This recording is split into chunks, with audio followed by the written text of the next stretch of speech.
Good morning to one and all. आज हम बात करेंगे एप्लीकेशन राइटिंग की। एप्लीकेशंस जो होती है वो भी फॉर्मल लेटर्स जो होते हैं उनके अंदर इंक्लूड होती है और थोड़ा सा डिफर करता है पैटर्न एप्लीकेशन राइटिंग के अंदर। मैंने सबसे पहले यहाँ पे क्वेश्चन राइट डाउन किया है बोर्ड के ऊपर, उसके बाद में एक पूरा उसका आंसर भी मैंने यहाँ पे आपके सामने तैयार किया है। तो देखेंगे एप्लीकेशन कैसे लिखी जाती है। तो ये क्वेश्चन में जो क्वेश्चन के अकॉर्डिंग जो एप्लीकेशन है ये है लीव एप्लीकेशन, है ना। हमें छुट्टी लेनी है, लीव लेनी है स्कूल से, ठीक है। तो उसके लिए हमें एप्लीकेशन लिखनी है, तो उसको हम किस तरीके से लिखेंगे। तो सबसे पहले हम एप्लीकेशन राइटिंग के अंदर सबसे पहले हम फॉर्मल लेटर्स में हम लिखते हैं सेंडर एड्रेस। हम इसमें सबसे पहले अगर मान लो सेंडर एड्रेस दे रखा है, अगर इस तरीके से क्वेश्चन फॉर्म किया हुआ है कि उसके अंदर सेंडर एड्रेस अलग से इंडिकेट कर रखा है, तो आप लोग उस सेंडर एड्रेस को लिखेंगे वही फॉर्मल लेटर की तरह। फिर डेट लिखेंगे, डेट लिखने के बाद में रिसीवर एड्रेस लिखेंगे जो फॉर्मल लेटर का जो पैटर्न है ना, उसके अकॉर्डिंग। तो इस तरीके से हम राइटिंग को जो है एप्लीकेशन को लिखेंगे। सबसे पहले सेंडर एड्रेस, फिर डेट, फिर रिसीवर एड्रेस, फिर सब्जेक्ट, फिर ये सैल्यूटेशन सर या मैडम, और फिर जो है मैटर पूरा तैयार करते हैं। उसके बाद में थैंकिंग यू लिख करके और यूअर्स ऑबिडेंटली। अदर लेटर्स में, फॉर्मल लेटर्स में हम यूअर्स फेथफुली लिख रहे थे, लेकिन जो प्रिंसिपल को या क्लास टीचर को या टीचर्स को जो एप्लीकेशन लिखी जाती है, जो लेटर लिखा जाता है, उसमें हम फेथफुली वर्ड यूज़ नहीं करेंगे, बल्कि हम वहाँ पे यूज़ करेंगे ऑबिडेंटली यूज़ करेंगे, ठीक है। ये थोड़ा सा चेंज है। तो अब यहाँ पे देखिए इसमें सेंटर एड्रेस तो कुछ दिया नहीं है। सेंटर एड्रेस जब दिया हुआ नहीं होता है तो हमें सीधे एग्जामिनेशन हॉल लिखना है। तो सबसे पहले हमने यहाँ पे, क्योंकि इसमें सेंटर एड्रेस नहीं, इसलिए एग्जामिनेशन हॉल लिख दिया। उसके बाद में हम थोड़ा एक लाइन का स्पेस छोड़ेंगे एग्जामिनेशन हॉल के बाद में। फिर डेट लिखेंगे। डेट में जो मंथ का नेम है वो इंग्लिश में होगा। आपको अदर वीडियोज में भी जो है मैंने आपको बताया था, फॉर्मल लेटर्स की जो वीडियो बनाई गई थी। उसके बाद में हम रिसीवर एड्रेस को फॉर्म करेंगे और इस तरीके से पूरा सिस्टम आगे जो है चलेगा। इस एप्लीकेशन जो ओल्ड मेथड है एप्लीकेशन राइटिंग का, उसके अंदर पहले लिखा करते थे, टू लिखते थे पहले, है ना, फिर द प्रिंसिपल, फिर कॉमा वगैरह लगा देते। तो अभी जो करंट जो पैटर्न चल रहा है, मॉडर्न जो ट्रेंड है एप्लीकेशन राइटिंग का, उसमें वो चीज़ें ख़त्म कर दी गई हैं, हटा दी गई हैं। मतलब वहाँ पे कॉमा वगैरह नहीं लगाया जाता और टू भी नहीं लिखा जाता है, तो वो हम भी नहीं लिखेंगे। तो सबसे पहले यहाँ पे सेंडर एड्रेस क्योंकि इसमें दिया हुआ नहीं है किसी तरीके का, तो हम एग्जामिनेशन हॉल लिखेंगे। सीधा एग्जामिनेशन हॉल लिख दिया, थोड़ा एक लाइन का स्पेस छोड़ा, फिर डेट लिख दी। रिसीवर कौन है यहाँ पे? प्रिंसिपल है, क्योंकि हमें एप्लीकेशन किसको लिखनी है? प्रिंसिपल को। तो द प्रिंसिपल ये रिसीवर हो गए, इनको हमें लेटर लिखना है। और ये किस ऑफिस को होल्ड करते हैं, यानी किस ऑफिस में है ये।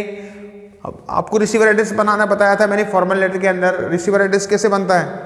सबसे पहले ऑफिशियल की पोस्ट होती है, डेजिग्नेशन होता है, उसका पद होता है उसका। उसके बाद में उसके ऑफिस का नाम होता है, और वो ऑफिस कहाँ पे लोकेटेड है वो जगह होती है फिर। तो यही चीज़ है। तो ये क्वेश्चन में दिया हुआ है प्रिंसिपल, ये ऑफिशियल जो पर्सन है जो जिनको हमें लेटर लिखना है, जो रिसीवर वो प्रिंसिपल है। और वो उसके ऑफिस का नाम क्या है? उनकी ऑफिस का नाम, ये उनके ऑफिस का नाम है। और ये कहाँ पे लोकेटेड है? यहाँ पर लोकेटेड है। तो इस तरीके से रिसीवर एड्रेस बन गया। यहाँ पे भी डेट के बाद भी थोड़ा हम एक लाइन छोड़ेंगे, एग्जामिनेशन हॉल के बाद एक लाइन छोड़ी, फिर डेट के बाद एक लाइन छोड़ेंगे। और ये कोई कंपलसरी नहीं है लाइन छोड़ना, या कोई इसका कोई रूल नहीं है कि 2 लाइन छोड़नी है कि 1 लाइन छोड़नी है, कितनी जगह छोड़नी है। ये सिर्फ इसलिए छोड़ी जाती है लाइन, ताकि वो सारी चीज़ें अलग अलग दिखती रहे, सारी चीज़ें अलग अलग दिखती रहे, हाईलाइटेड रहे, है ना। डेट अलग दिखे, सेंटर एड्रेस अलग दिखे और रिसीवर एड्रेस अलग से दिखे, इसलिए वो लाइन छोड़ी जाती है। क्योंकि एक साथ लिखने से थोड़ा सा क्या आइडेंटिफाई नहीं कर पाते हैं, तुरंत हमें दिखता नहीं है, ठीक है ना, या हाईलाइटेड नहीं रहती, वो चीज़ें मिक्स हो जाती हैं, इसलिए लाइन छोड़ी जाती है। तो लाइन छोड़ने को लेके आपको ज़्यादा कंफ्यूज नहीं होना है उसमें। तो सबसे पहले एड्रेस, सबसे पहले हमने यहाँ पे एग्जामिनेशन हॉल लिख दिया, फिर डेट लिख दी, फिर रिसीवर एड्रेस। रिसीवर एड्रेस किससे बनाया आपने देख ही लिया, ये क्वेश्चन के अकॉर्डिंग बनाया गया है। यहाँ पे चेंज भी हो सकता है क्वेश्चन के अकॉर्डिंग। और नहीं दिया है, मान लो सिर्फ लिखा है write an application to a principal, है ना, फॉर लीव, और आपको पता है नहीं कि आप कहाँ पे पढ़ते हो, कैसा ये सब कुछ, तो आपको कोई भी नाम लिख देना है। और जो अगर क्वेश्चन में जो देखा है फिर वही लिखना है। तो क्वेश्चन में जो दिया है वही लिखना है हमें, और नहीं दिया है तो हम अपने मन से लिख सकते हैं।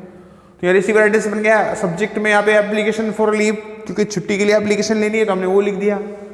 सैल्यूटेशन, है ना, सर, अगर वो मैडम है तो मैडम, आपको पता नहीं है, बस आपको पता रहता है क्योंकि आप जिस स्कूल में पढ़ रहे हो तो आपको पता रहता है वहाँ पे प्रिंसिपल सर हैं या मैडम है, आइडेंटिफिकेशन क्लियर रहती है, इसलिए आपको क्योंकि क्लियर है ऑलरेडी इसलिए हम लिखेंगे सर या मैडम। सर है तो सर लिखेंगे और मैडम है तो मैडम लिखेंगे।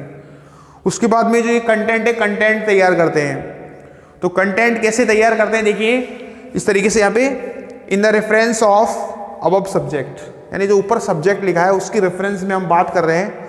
आई रेस्पेक्टफुली स्टेट, मैं मतलब सम्मानपूर्वक बताना चाहता हूँ, या बताता हूँ, बयान करता हूँ या कहता हूँ, है ना, अपनी बात को बता रहा हूँ। बात क्या that I have been suffering from fever since Monday, कि मंडे से मुझे बुखार हो रहा है, मंडे से, है ना। या फिर I have some urgent work at my home, मुझे घर पे कोई ज़रूरी काम है। यह हो सकता है आप छुट्टी क्यों ले रहे हैं, क्योंकि आपके भाई या बहन की शादी है इसलिए आप छुट्टी ले रहे हैं। तो my brother's marriage is going to be celebrated on, date वगैरह लिख देंगे हम। तो यहाँ पे लीव एप्लीकेशन, अगर मान लो वहाँ पे क्वेश्चन में दिया हुआ है कि लीव एप्लीकेशन आपको लिखनी है, क्यों लिखनी है, क्योंकि आप बीमार हो, तब तो आप ये वाली लाइन लिखेंगे, I have been suffering from fever since Monday. और कोई बीमारी दे रखी है उसमें क्वेश्चन में, तो वो बीमारी लिख देंगे, है ना, कुछ भी हो सकती है। और अगर मान लो क्वेश्चन में मेंशन किया हुआ है कि आपको छुट्टी लेने की, छुट्टी की एप्लीकेशन लिखनी है, और वो क्यों ले रहे हो आप छुट्टी, लीव क्यों ले रहे हो, क्योंकि आपको कोई घर पे जरूरी काम है, तब आप ये वाली लाइन लिखोगे।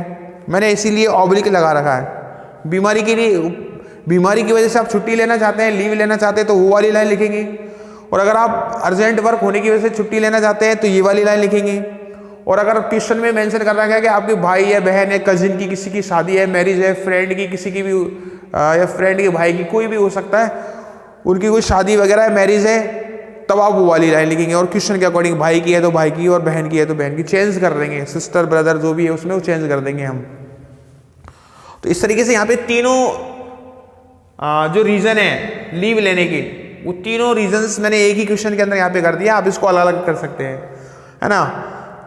बीमारी की वजह से ले रहे तो ये वाली लाइन, घर पे जरूरी काम है तो ये, और अगर शादी वगैरह है तो वो। तो इस तरीके से हम ये रीजन लिखेंगे। सबसे पहले हमने यहाँ पे अपनी शुरुआत कर दी, लेटर की रीजन लिख दिया, है ना। रीजन लिखने के बाद में फिर हम लिखेंगे सो, बिल्कुल शॉर्ट लिखनी है अपने को, ज़्यादा इसमें मन की बातें अपने को ज़्यादा नहीं लिखनी है, क्योंकि फॉर्मल लेटर है ना, टू द पॉइंट होना चाहिए, अपनी बात बतानी है सीधे सीधे लफ्ज़ों में, अपने को सीधे वर्ड्स में, ठीक है। So I am unable to attend school for 2 days, इसलिए मैं जो है 2 दिन के लिए स्कूल को अटेंड करने में अनेबल हूँ, अटेंड नहीं कर पाऊँगा। Please accept my application for 2 days leave, इसलिए मेरी 2 दिन की छुट्टी जो है के लिए जो एप्लीकेशन है उसको आप एक्सेप्ट करें, है ना। एंड ऑब्लाइज में, और मुझे ऑब्लाइज करें, ठीक है ना। इस तरीके से यहाँ पे अपन क्या है, ये जो कंटेंट है एप्लीकेशन राइटिंग का वो तैयार हो गया। ये फॉर्मेट पूरा है ऊपर से। सेंडर एड्रेस की जगह हम एग्जामिनेशन हॉल लिखेंगे, और अगर दिया हुआ है तो वो लिखेंगे। फिर डेट हो गई, रिसीवर एड्रेस हो गया, सब्जेक्ट हो गया, फिर कंटेंट, फिर हम लेटर की एंडिंग करेंगे थैंकिंग यू लिख करके, और नीचे लिखेंगे यूअर्स ऑबिडेंटली। इस तरीके से जो है लीव एप्लीकेशन तैयार की जाती है, लीव एप्लीकेशन लिखी जाती है।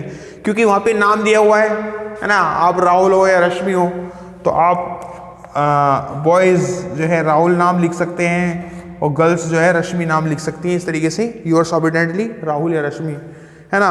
और बेटर रहेगा अगर आप इसमें नीचे क्लास और मेंशन कर दें, क्योंकि सर को आइडेंटिफाई करना इजी रहेगा जिनको आप एप्लीकेशन लिख रहे हैं। तो आप यहाँ पे अगर क्लास और लिख देंगे, क्लास 7वीं 8वीं 9वीं जो भी है, तो और भी ज़्यादा बेटर है, ठीक है। तो इस तरीके से जो है हम एप्लीकेशन लिखते हैं। आप लोग इसका स्क्रीनशॉट ले सकते हैं अपनी नोटबुक्स में कॉपी करने के लिए या इसको और समझने के लिए, ठीक है।